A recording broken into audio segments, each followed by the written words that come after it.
Welcome to the Manaverse Podcast with your host, Tom Traplin. This is session number 27.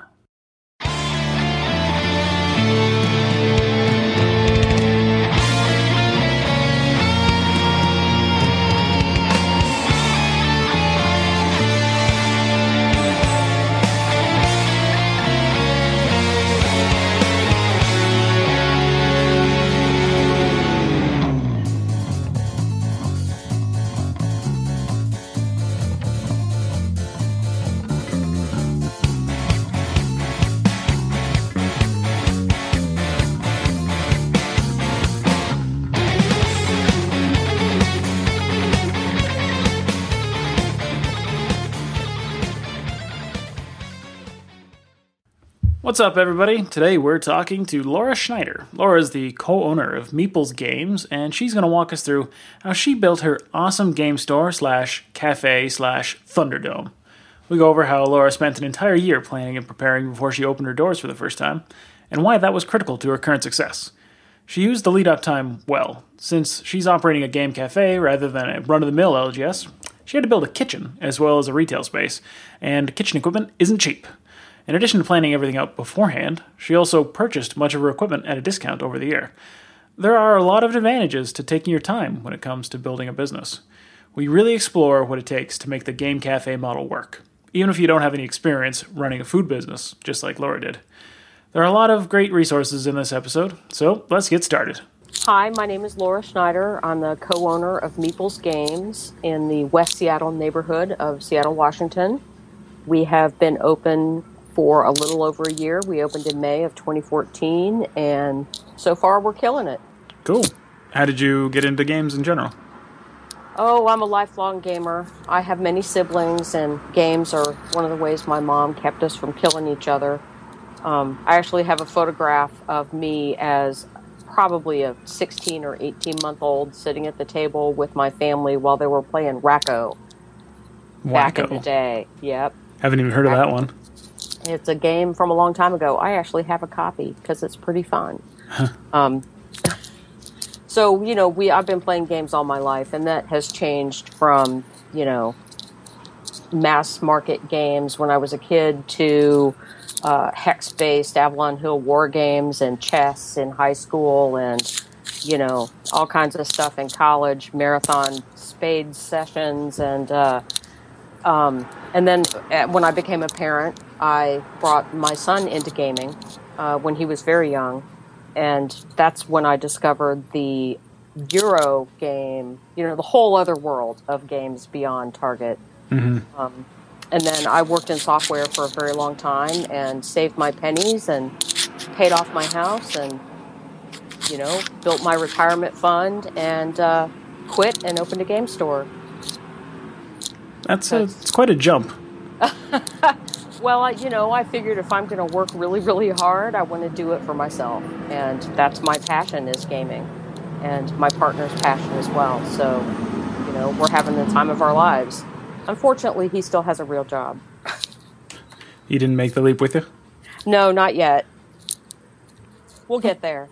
Okay, so that was actually one of the things that I was I think the most interested about was that you went from what I think most people would consider like a pretty high-end job, like software engineer is pretty good, right?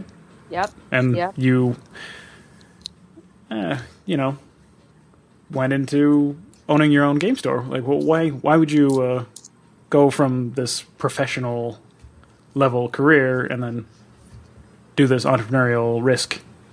Well, that's a great question. I ask myself that often. I worked in software for a very long time, and as a woman in software, it is challenging, at best, challenging, impossible at worst. And I rose to the level of director of test engineering at a Fortune 100 company, and that's a hard place to be, and I didn't want to work harder to go further. It's a hard job. So, instead of buying a big fancy house, I paid everything off and financed myself to do this, which I'm much happier. I work just as hard, but I'm much, much happier. And, that's a good life's reason. not about money. It's about, doing something you love. And I'm very lucky to be able to be in that position. I worked hard to be able to be in that position. Okay. No, that's a good answer. That's what I wanted to know. So let's talk about Meeples Games then. Okay. Let's see. We are I call us a comprehensive game store. Some people call us a gaming cafe, but I think that limits the retail aspect. So we have 3,200 square feet. We're on a second floor location, which is a little more challenging to get to, but just requires more advertising dollars. Half of the store is retail. We have everything you could want from, Euro games, some mass market games, lots of kids and family, role playing. We're working on expanding our role playing section. I'm pretty proud of that at the moment. Some miniatures. We have a lot of X-Wing and Star Wars, and puzzles. We have puzzles. Lots of games, anything you could want. And then we also have 2 play spaces. One is called the Thunderdome, and that's where we do Magic tournaments and X-Wing and Warhammer and that kind of stuff. And then we have our cafe, which takes up the other 25% of our space. We have seating for about 36 to 38 in the cafe. We use big dining room tables, which we bought on Craigslist around the neighborhood. We have a family who comes and visits their dining room table, which is hysterical. And we have, a menu. We focus on locally sourced, simple food. So there are other game cafes in town and in other places that have chefs. We don't have a chef. We do really delicious sandwiches. We do salads. We make all our own spreads and condiments in-house. We have a panini press. We make chili con queso. That's our specialty. I don't know anywhere in Seattle where you can get chili con queso, but I'm a Texas girl and I like it, so I make it. And we sell the crap out of it. Cool. We have beer and wine. We have 3 local beers on tap and a local cider on tap, and we rotate most of those. We have bottles and cans in various configurations.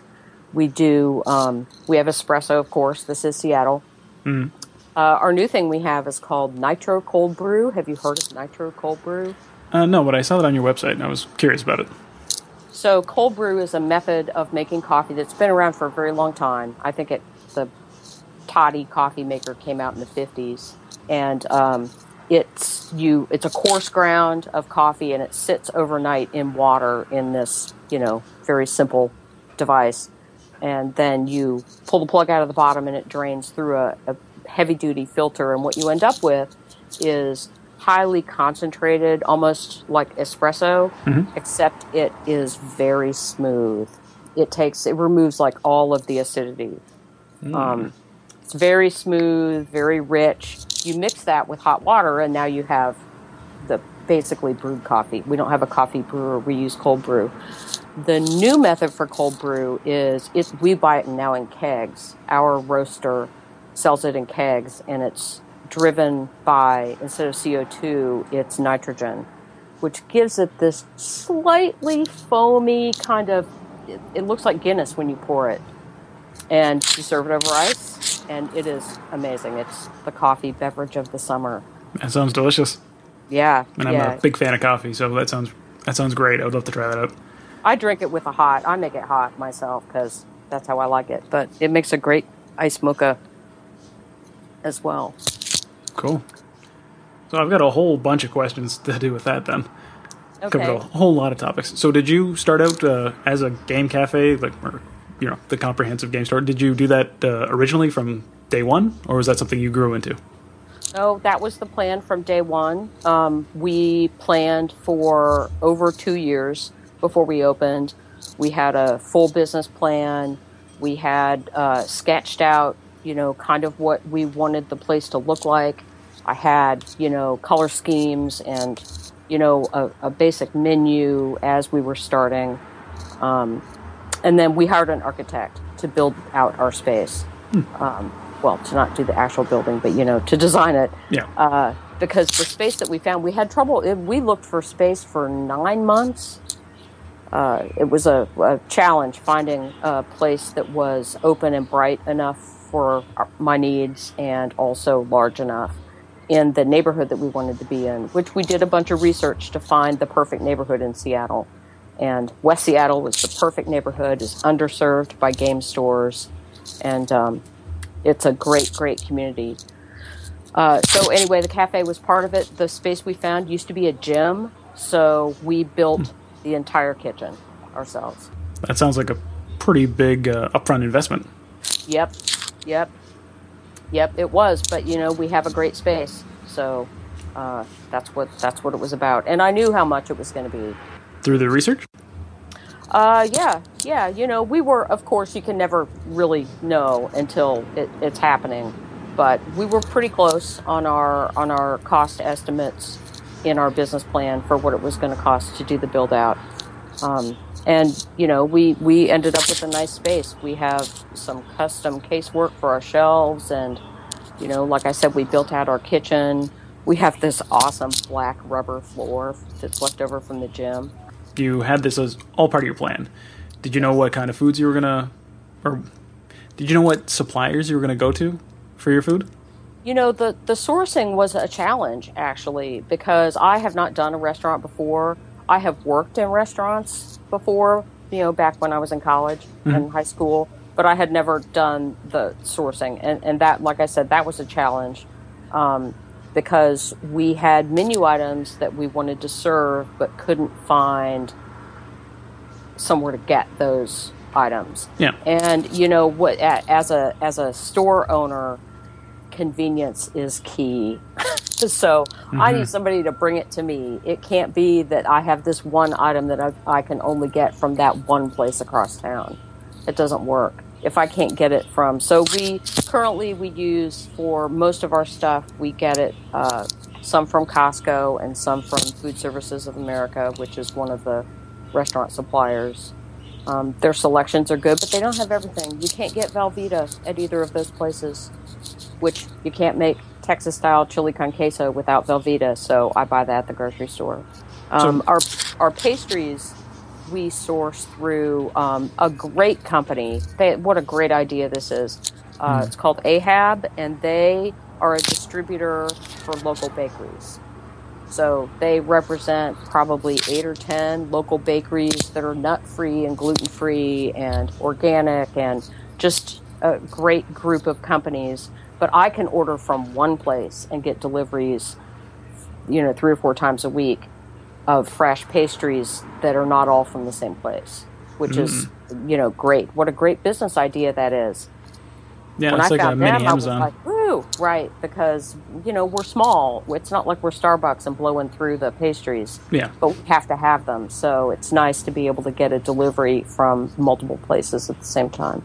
That is a good idea. Yeah. Yeah, if anybody's looking for a business idea, that's a good one. Open that in your town. Yeah, cool. So how did you pick your coffee supplier? Like, what did you use True North Coffee from the research I've done? How did you find them? I made some calls. The whole coffee thing was quite the learning experience. Months and months before the store opened, I started to buy equipment. And I actually had gone to purchase a beverage cooler, which is a cooler that has a glass front, see if people can see in. And the guy had closed down some ice cream shop or something or another. And he had this espresso machine that he was trying to sell for $900. Well, espresso machines are like $16,000. Yeah. And I was like, oh, I don't know, and no. But then he gave it to me for $800, and I was like, okay, I'll take it. So, best case, I'll have it serviced and find out that it's great. And worst case, I wasted $800, which in the grand scheme of things, I thought it was a pretty good risk. And it turned out great. I got this awesome, he was selling it way under what it should have been at. It needed some work, but, for a total of like $1,200, I have a, $10,000 espresso machine, which is great. Yeah, it's a pretty good deal. Right. But in talking to him, he told me that roasters are the ones who will get you set up. and help you to calibrate the machine and get all the equipment that you need and teach you how to use it. It's like, wow, who knew that?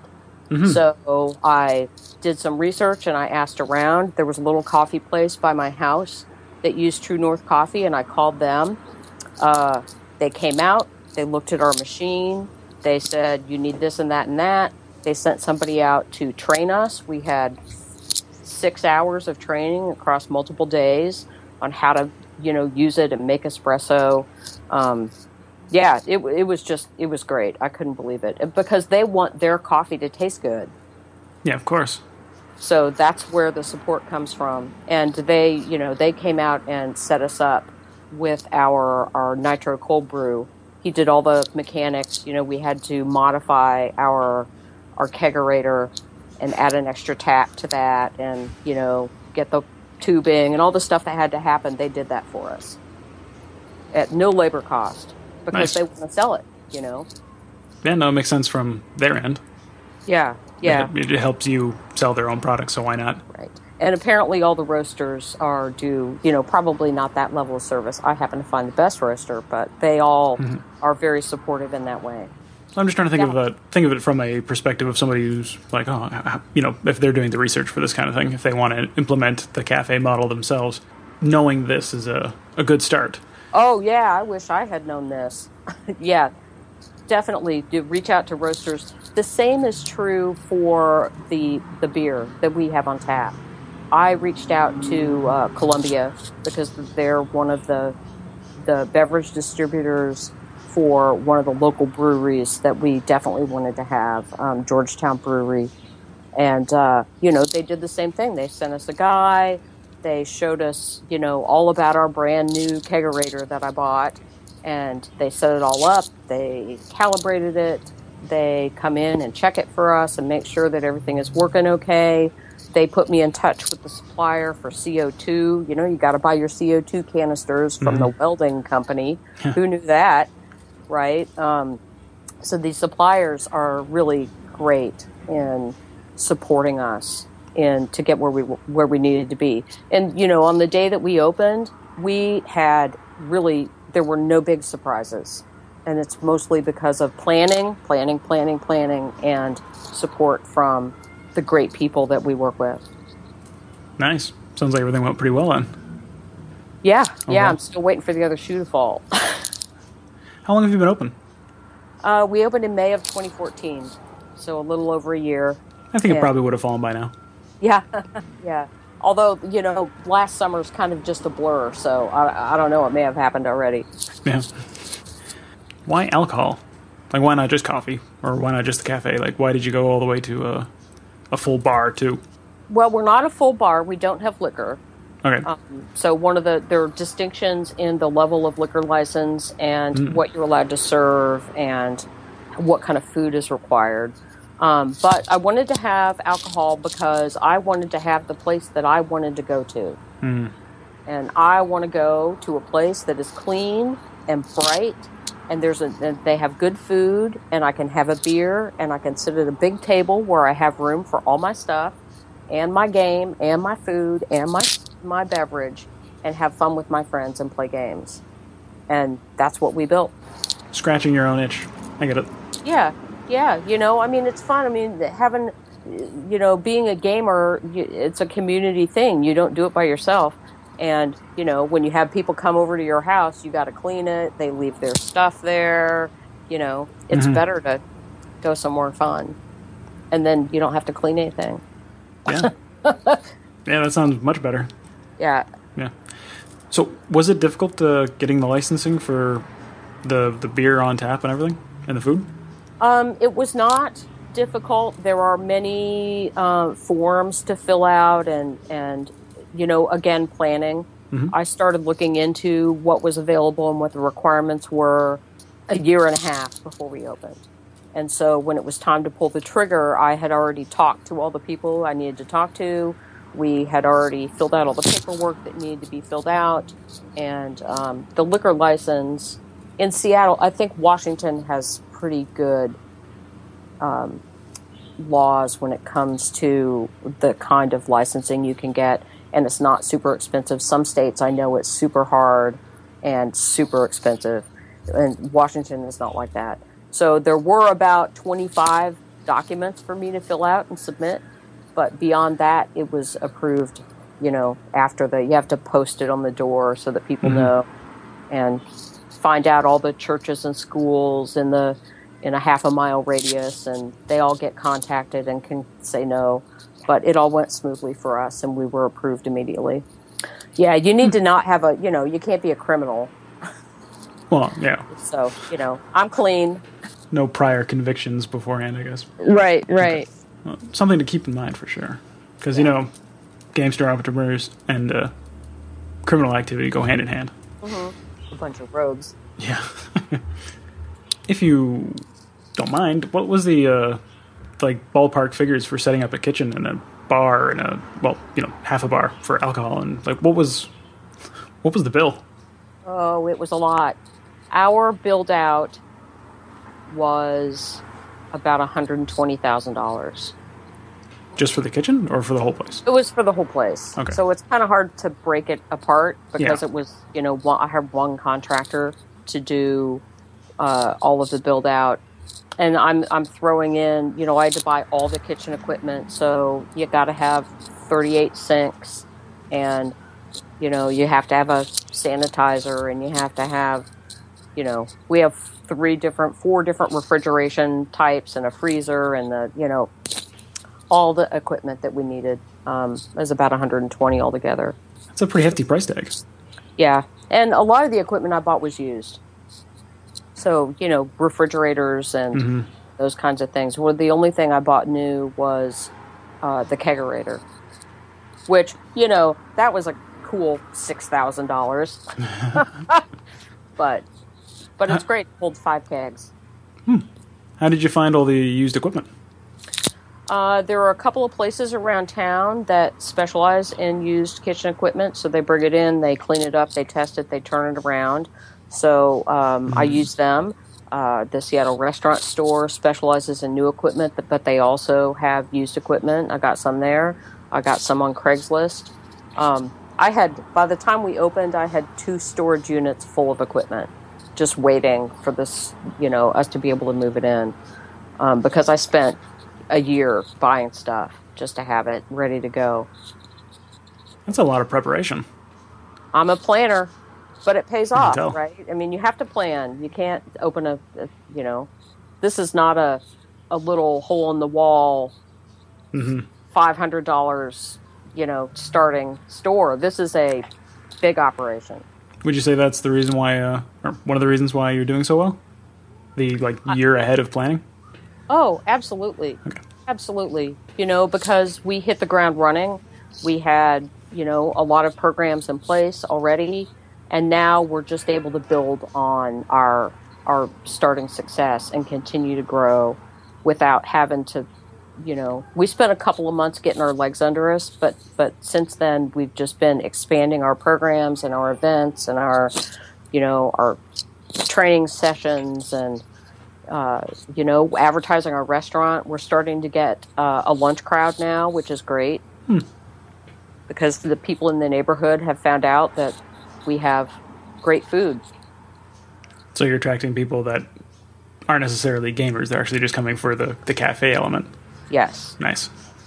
Yeah, it is nice. One of the things I think that sets us apart from some of the other stores is the style of our food. We're in Seattle, where Card Kingdom and Cafe Mox, and then their new venture, Mox Boarding House, they're the big dogs in the cafe model arena. They just are knocking it out of the park. And their food is high end. They have a chef. It's nice. It's it's good, like chefy food. Our food is not like that. Our food, we have delicious sandwiches that are locally sourced. We use the bread from the bakery down the road, and it's easy. It's simple, but it's really, really good, and it's really cost effective too. You can come in and get a delicious sandwich for $6, and, you're not breaking the bank by eating. And it's simple. I like that simple fact. And that was one of the decisions that we made early on, because owning a game store and owning a restaurant are two very different things. And they're basically two different businesses operating together. And so I wanted to intentionally limit ourselves by not having, we don't cook. We don't have a vent hood. We don't have a flat top. We don't fry anything. We don't. And we never will. Mostly, well, for a couple of reasons. One, I'm trying to force gamers to eat a little better. Yeah, that's a good goal to have. Yeah, and but also I wanted to make sure that we didn't end up just being a restaurant, because that's not what I wanted. And I'm a good cook, and I love to cook, and I wrote all the recipes for the things that we have, and I need to not have a full-service restaurant. It would be easy to get distracted by that. So we're limited by what we're able to do with the resources that we have and the equipment that we have. But it's a deliberate choice. It is a deliberate choice, yes. Okay, and that makes us, we have to be creative, right? So we have things like, we have plates to share. So we have like a fruit and cheese plate, and we have a salmon spread plate, and we have a salami and cheese plate, and we have a veggie plate. And then we have the deluxe plate, which is a little bit of everything. And those are really, really popular because it's finger food, and it's game appropriate, and it's, it's brie, and it's smoked Gouda, and, smoked salmon spread that we make in-house, and these kinds of things. Sounds nice. Yeah. So with, you mentioned Card Kingdom and their new one, Monk's Boarding House. When you decided to open up a store, were you afraid of opening up a competing game cafe next to these giants? Well, was that an issue? Honestly, when I decided that this is what we were going to do, I didn't even know that they had done that, which is kind of silly because I live in this town and I'm a gamer. But I was telling a coworker of mine that I was going to, retire and open this game store. And he was like, well, have you been to Card Kingdom? And I was like, yeah, it's a card shop. And he was like, it's not a card shop anymore. And he told me about it. And I was like, what? And then we went up there, and I was like, well, that's exactly what we wanted to do. And thank you, Card Kingdom, for proving my crazy business model for me. That's for sure. Yeah. Oh, I used to take my son to Card Kingdom when it was a card shop, a gazillion years ago. So, yeah, the new places are just, they're killing it. It's great. But, Seattle is a big town, and there are lots of game stores here. And we actually I don't consider them direct competitors. And they, I'm sure, don't consider me a direct competitor, because in the scheme of Seattle, they're a long way away. Even though it's like 8 miles. We're in West Seattle. You have to cross 2 bridges to get to Ballard. To go there. And people did. Magic players would go to Card Kingdom to play because it's the place. But now they come here because we're in their neighborhood. Interesting. So that kind of speaks to the idea of knowing your local area. Right. And so a lot of the research that I had done, and I can't remember whose blog it was. It might have been Dave Wallace. And, he was like, game stores create their own market within like a 2-mile radius around them, which is very true. There are people in this neighborhood. In fact, I think probably the majority of our customers were either not gamers at all or had never been in a game store, and now they come here 3 times a week. Nice. And that's just because you're nearby, the proximity?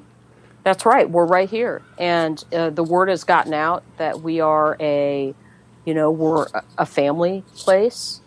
We're kind of walking this fine line. It's a balancing act between being a family place where kids are welcome and families can come and play and feel comfortable, but also the serious gamer, the serious hobby gamer needs to be welcome as well. And so we schedule our events so that we're not having Pokemon training camp at the same time as we're having a Magic tournament.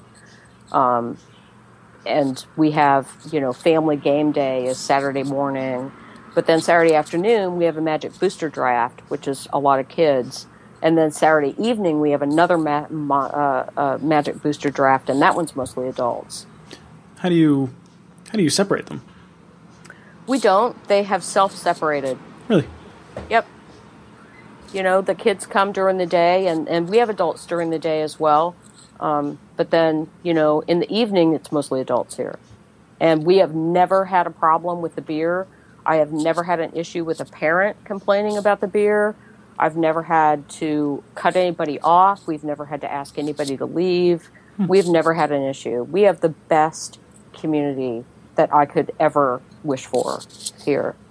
Yeah, is that a Seattle thing? Because that's something that a lot of entrepreneurs thinking about, the incorporating some sort of an alcohol product into their business, that you would be worried about that, right? Like the common problems with, drinking, right?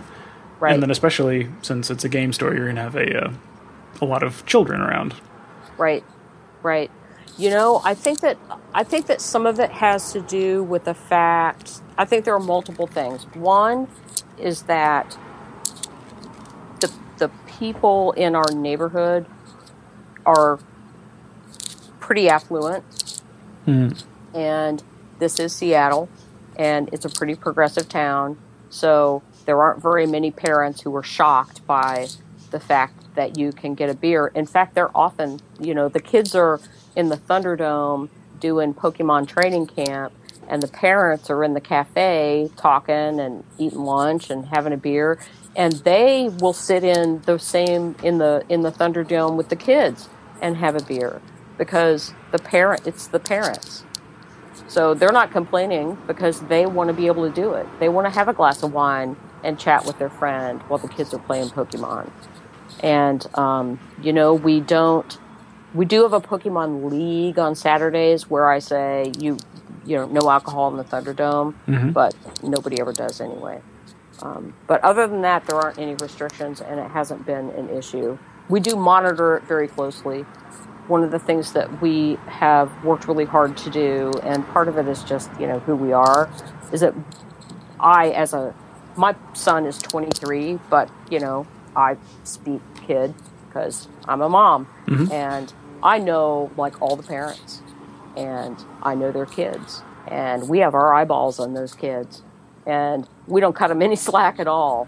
I pull out the mom voice every day on those kids, and the parents appreciate it, and they understand, and they know that we have a safe, clean place for them, and they don't care if their kid is sitting across from somebody who's drinking a beer, which is a little surprising to me, but it works.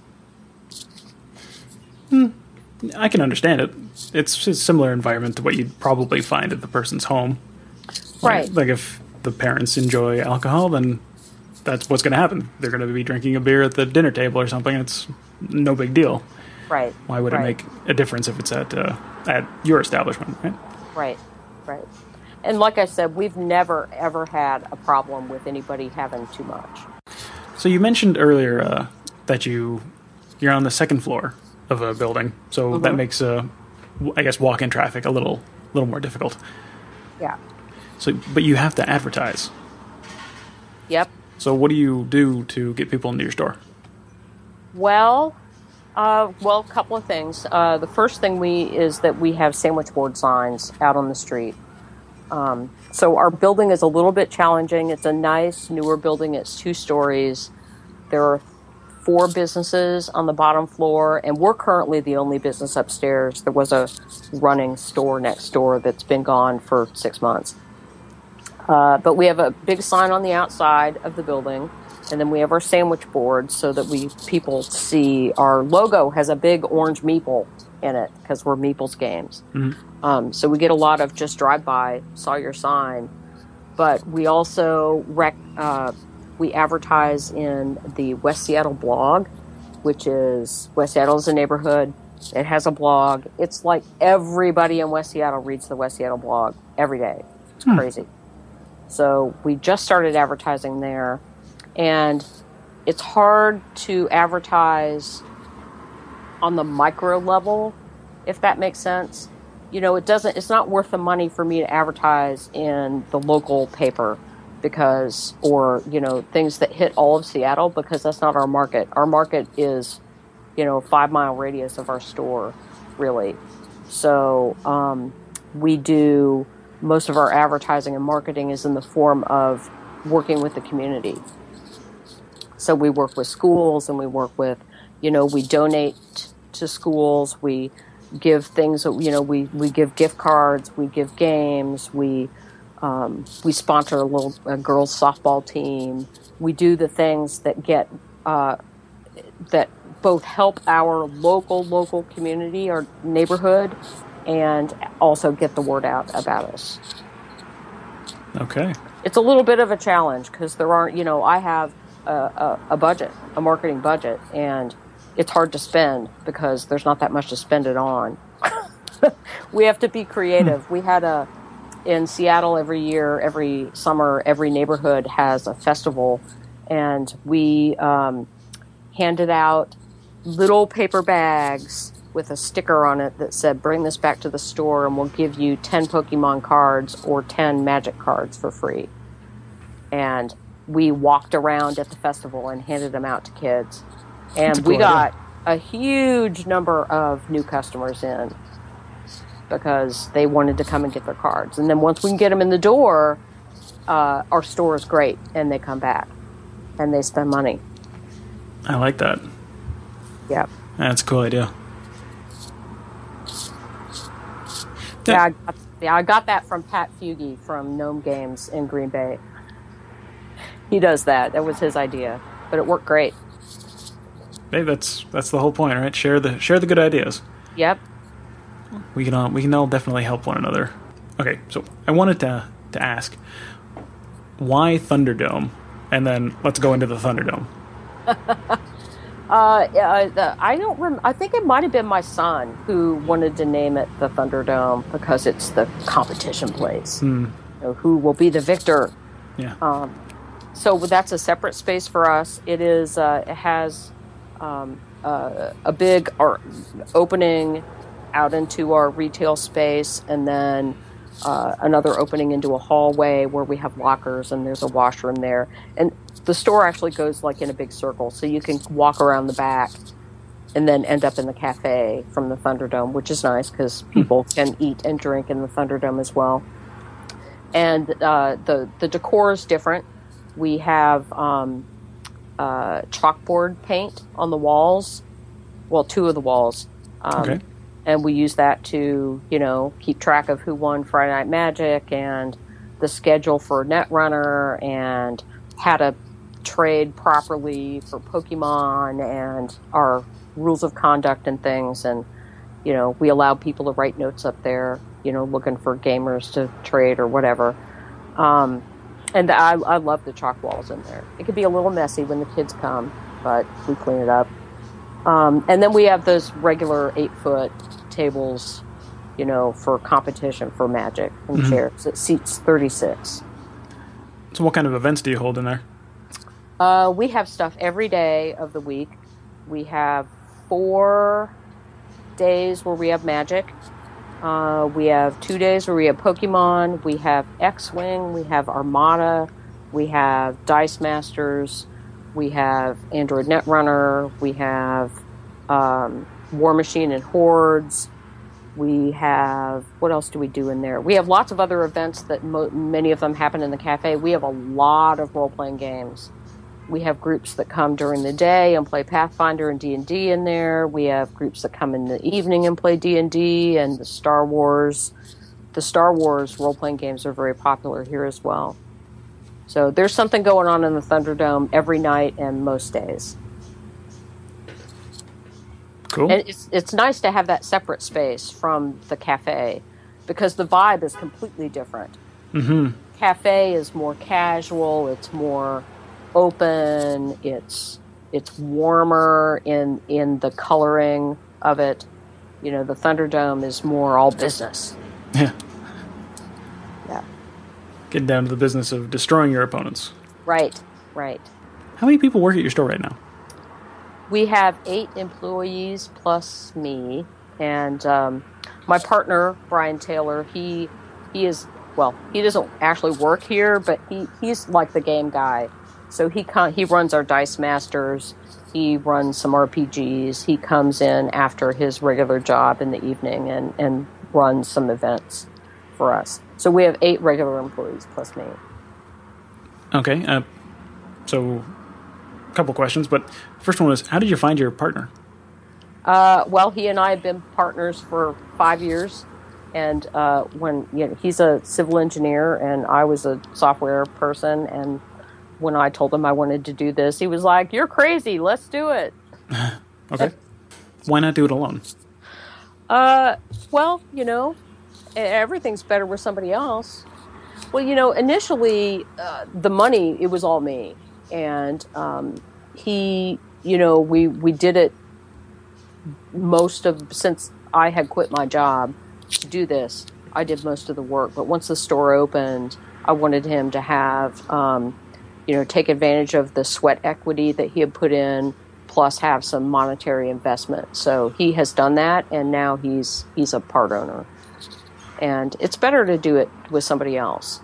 Especially, the difference between working for somebody else, the biggest difference for me is that person to go to talk about something or complain about somebody that works for you or talk out a problem, and that's what Brian and I do for each other with the game store is, it's not like I can talk about, how I'm going to deal with that distributor with a customer. Yeah. It's nice to have somebody else to make decisions and bounce things off of, for sure. And plus, this is our thing, right? We're game people. Yeah, it's a social aspect. Yeah. Yeah. Okay. And then the other question was, how do you have a secret for hiring the right people? Well, because it's tough. It is tough. And as a long-time manager, I mean, I've been a manager of some type, one way or another, for 30 years, probably, and have hired many, many, many people. But I found that hiring for the game store is very different than hiring an engineer. So there are some aspects of it that are the same, but I had a few missteps right off the bat, but have learned a lot. And those things, I hire for personality at this point. I want somebody who is excited to be here, who is passionate about gaming. And they don't have to know all the games. They just have to be passionate about the thing that they're passionate about. And have a good personality and be outgoing and happy. And everything else I can teach them. Mm-hmm. What kind of missteps did you have at the beginning? Oh, I hired some people who it seemed like they were going to be great, but then ended up not being passionate about being here. I get that this is not a career for most people. It's a stepping stone along the way. But I also want it to be a good job that they like and that they feel like they're getting something out of as well. So it's a bit of a challenge. But I don't hire for skill anymore. I hire for personality.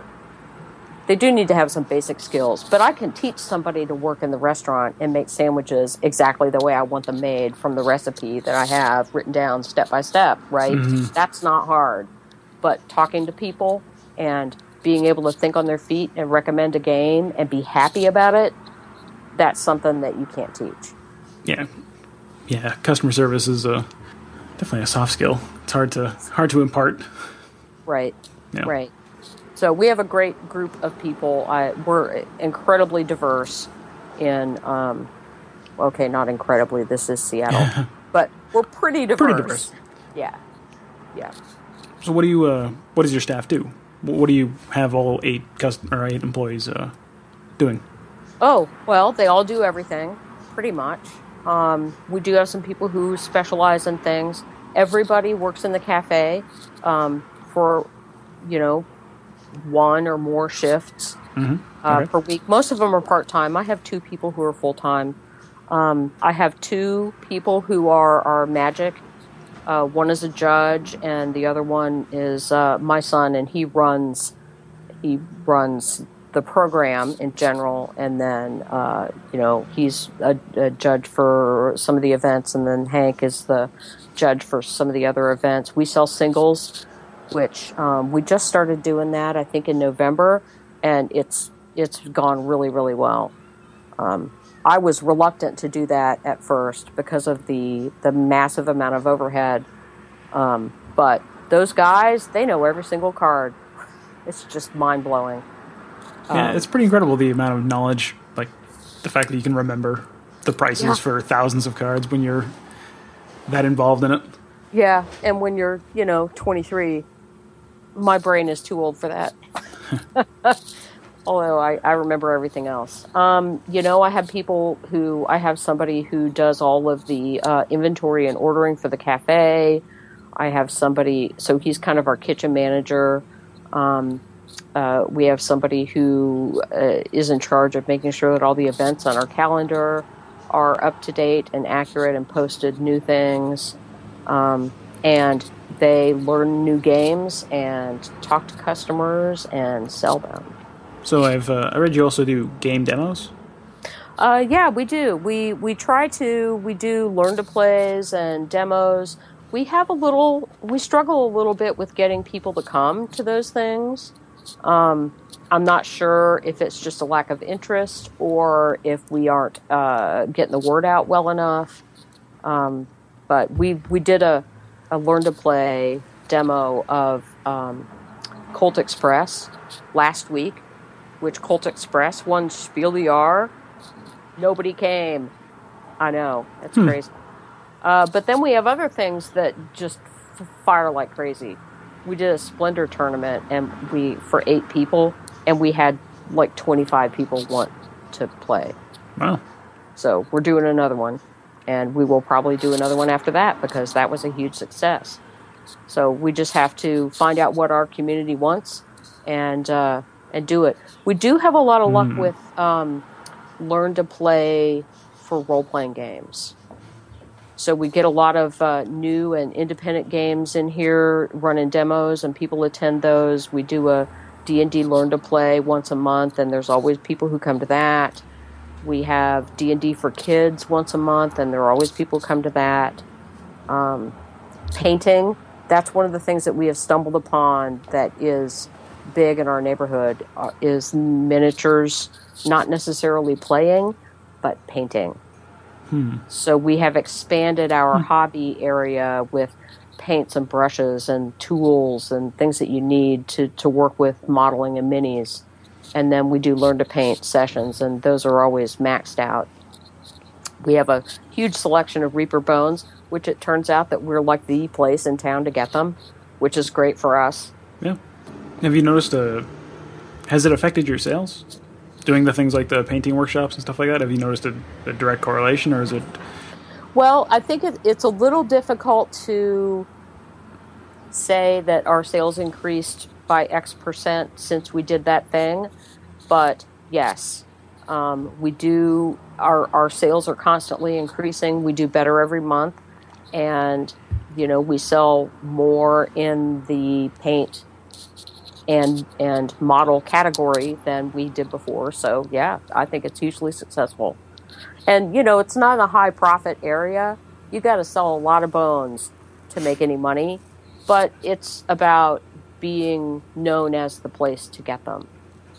And we do sell a fair amount. We're not making a fortune selling bones minis, but I like having them, and I like being the place that people come to get them. And it's worthwhile, so... It's totally worthwhile. I'm surprised. I thought puzzles, people at Christmas, everybody wanted puzzles. And I was like, okay, we'll get puzzles. And apparently the only time you sell puzzles is at Christmas. Yeah.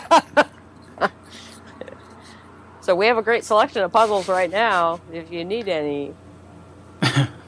So, yeah, if you need some puzzles, you know where to go. Yeah. I want to get into something a little more, philosophical, a little bit, rather than the technical aspects of the business.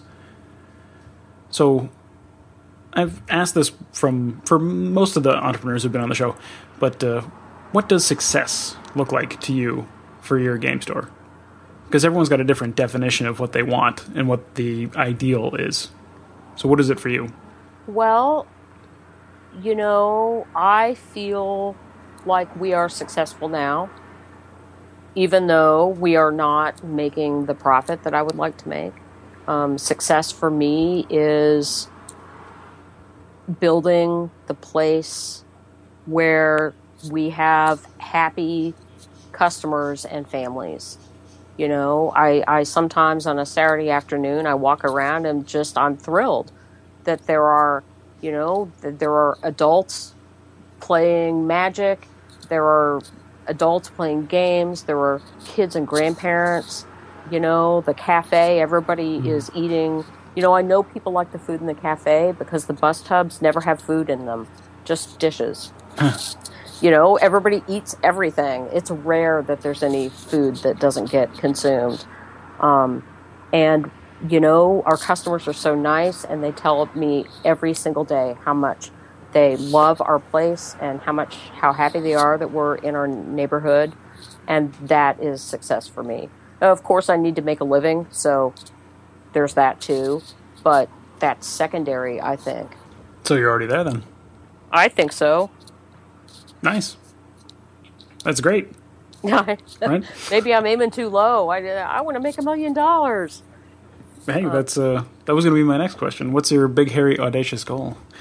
What if you could, choose exactly how the next 5 to 10 years rolled out for your business? What does it look like in the future? Wow, that's a good question. People talk about. They ask me if I want to open another one or.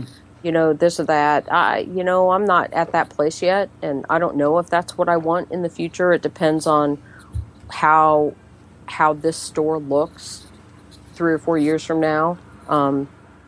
But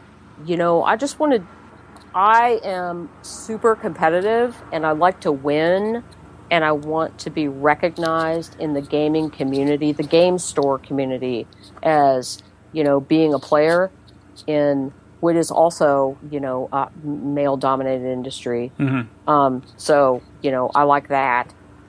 But, I just want to do something that makes me happy and make a living and make other people happy. And I don't need to be a millionaire, I mean, at some point, I would like to maybe either turn it over to my son or sell it. I'm not a spring chicken. Yeah, that's fair. I would like to make a good living, though. I do miss the 6-digit paycheck. Yeah, I can see how that would be. Well, as long as you're happy, if you're enjoying yourself and things are good. For me, it is not about money. I have set myself up. I don't need to make that salary. I never needed to make that salary, which is why I was able to do this. And I realize that's rare, and I was very lucky and privileged. Yeah, not everybody will make that trade. In that position, right? But I worked really hard for 20 years to be able to do it. Has it been hard being a woman in another male-dominated industry? Is it actually? Has that been an obstacle? I don't think so, but I try not to think about it like that. I have had just a few instances of people not taking us seriously, but then they talk to me and they're like, oh yeah, she knows what she's talking about. She means business. Right. Right. But generally, interestingly, it's customers who don't realize until they talk to me that I'm the owner of the store. When we first opened, one of my employees, everybody thought that he was the owner of the store. Yeah. I was like, okay, you need to let them know that it is not you, that it's me. Because everybody just assumed that it was, the 40-year-old guy behind the counter. But it wasn't. It was me. And I guess, maybe 80% of the time, that would probably be the case. Right. So right. But easy mistake for them to make, I suppose. Within the game store owner community, because that one of my favorite things about this industry is just we support each other so much and shared knowledge, and I learned so much from the other game store owners before we opened. We go to Gamma, we talk to all the people. I've been following Gary Ray's blog for years. I was so thrilled when he came in. I felt like such a fangirl. He was here last week, and I was like, "Oh, he's here." It was pretty funny. Yeah, that's actually how I discovered you. I was reading his blog of how he was doing a tour, and he went into your store. Yeah. I saw that he was doing the blog, and he had already had his itinerary, and he was talking about going to Mox and the boarding house, and I was like, well, you should come see us. And he was like, yeah, I already have my plan. But then he came. I was like, woo. How'd the visit go? It was great. We were super busy at the time, and we were our UPS didn't deliver until like 5:30. Yeah. So we're in the middle of the dinner rush, and the organized play that evening is all getting started. We're super busy, and we're trying to get this game order put away in the middle of that, and that's when he came. Perfect timing. Yeah. Well, it's nice to come when it's busy, right? See everybody working hard and lots of happy customers.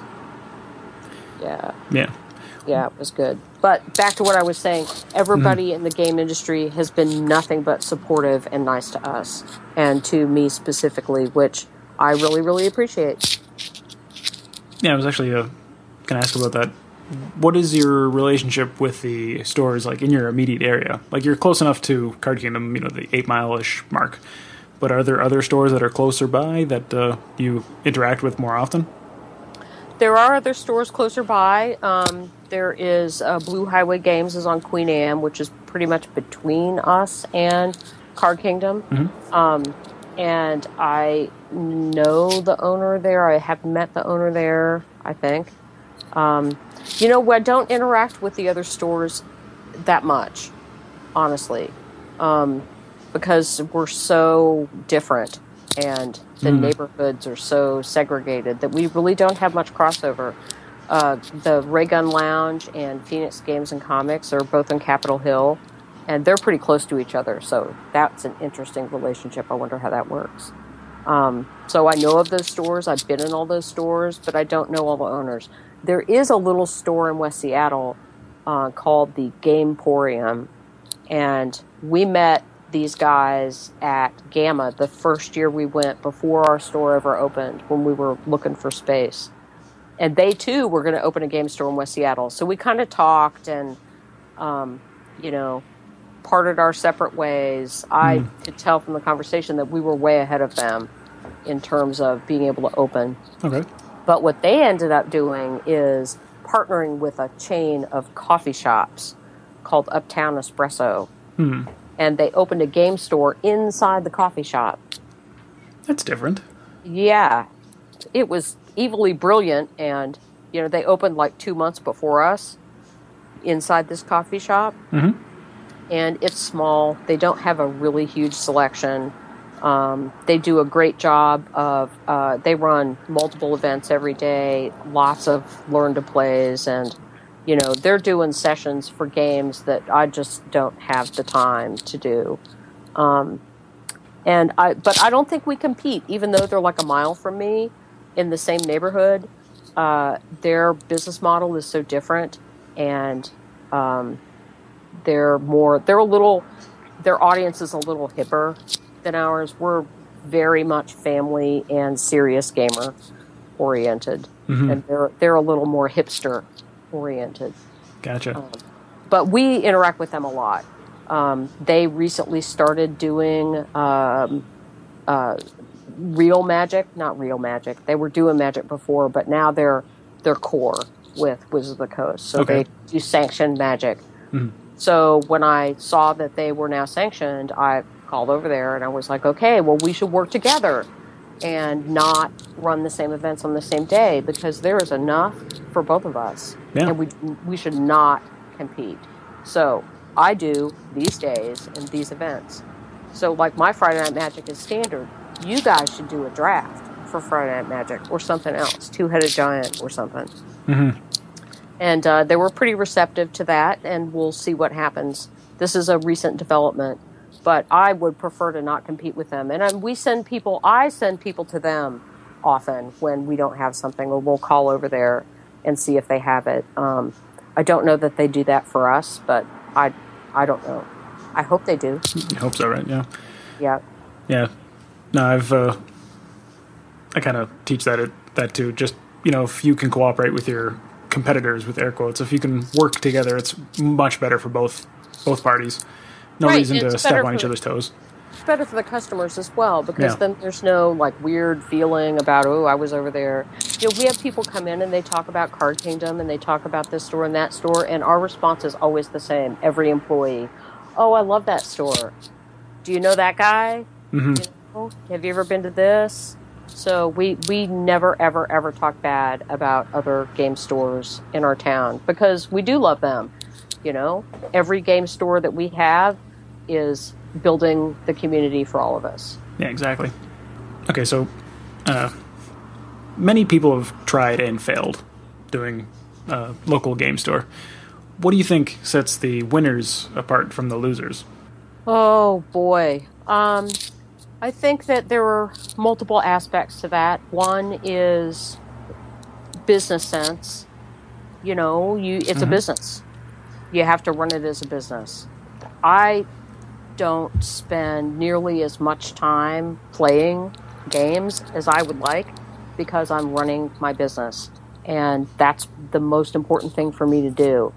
I think that people jump in and not realize that running a business is a thing, and you have to be able to analyze your data and be able to be agile and react on a dime and be proactive and plan and execute and be efficient, and all the things that are required of you to be able to successfully run a business. And then beyond that, you need to have a passion for it. Game stores are hard, and it's all about customer service and community. It's different than it used to be. Now you have to have all the extras. You have to have the play space. You have to have, this is why we have food. Well, one of the reasons, because that's the model now. And I'm glad that we got in on that from the get-go and didn't have to realize 3 years later that we needed to do it. And, it's all about community.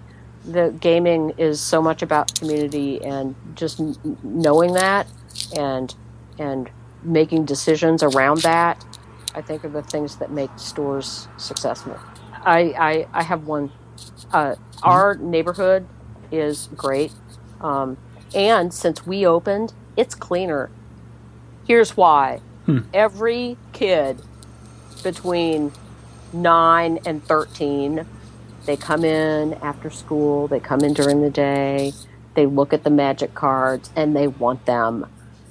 I'm like, okay, well, go home and tell your mother that you will do the worst chore that you can think of. You'll scrub out all the garbage cans. You'll, power wash the house. You'll clean the car. You'll clean the basement, and she will give you money, I promise. And they're like, and they do. And the parents are like, did you tell him to come home and clean the basement? And I said, yeah.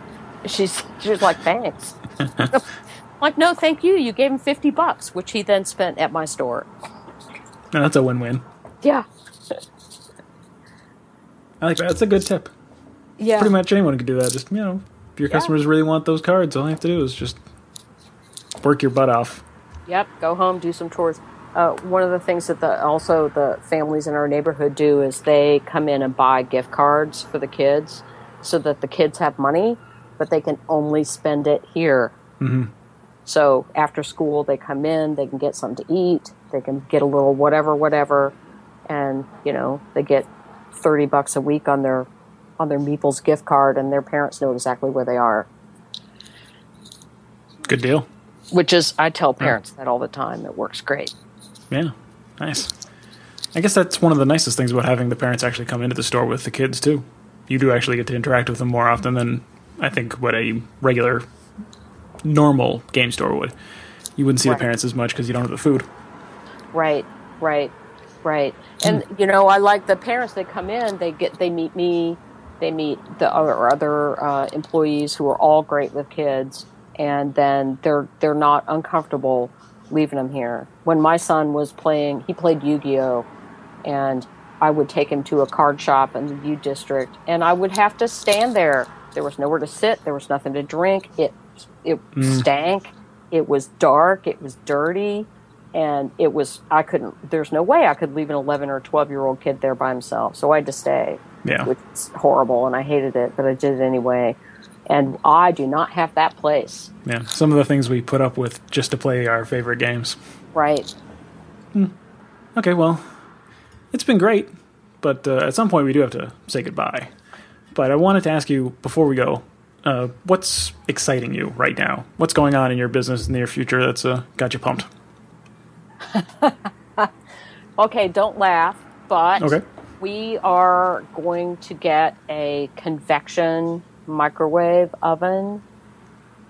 This is the kind of heating device that they have in like Starbucks. They have them, and they can heat up a sandwich in 2 minutes, that kind of thing. So we're going to get one of those, and we're going to start doing pizza. Nice. Which I think that our customers are really, really going to like. Yeah, pizza and games go pretty well together. Yeah. And, it kind of breaks my game-appropriate food model, but, and it's a compromise with the junk food, because I try not to have too much junk food, but they are, gamers, so they want some. Yeah. And I think pizza is a good way to go. And pizza is easy to do a vegetarian. We make sure that we have good vegetarian and vegan options, and pizza's one that we can do that with. And then once we have that oven, it just opens up a whole world of stuff that we could do. If the pizza doesn't work out, you can always try something else, right? Just like Starbucks. Oh, yeah. Start warming up those sandwiches. Right. We do have a panini press right now, which we're going to keep. I'd rather do the paninis than the toasted sandwiches, but we'll see. So, yeah, I'm pretty excited about getting a piece of kitchen equipment. Woohoo! It makes sense. That sounds like fun. Yeah. And we're starting a board game league, so that's going to be, we're pretty excited about that, too. Cool. All right, and if, the listeners wanted to come into your store and say hi, or, visit you online, what do they have to do? Oh, well, they could go to meeplesgames.com. That's MEEPLES games.com. We're also on Facebook. We're on Twitter. And we're located at the corner of California and Charlestown in the beautiful West Seattle neighborhood of Seattle. Perfect. Well, thank you very much for coming on the show, Laura. I really appreciate it. This was a lot of fun. I really like exploring the game cafe model, and your business sounds sweet. So, well, thank you so much. I really enjoyed. Honestly, I was like, "What are we going to talk about for an hour?" But it just flew by. You had great questions. Thank you so much for, wanting to talk to me and giving me this opportunity. Yeah, no problem. Thanks for coming on. I'll let you get back to your afternoon. Okay. All right. Take care. Yeah, you too. Bye.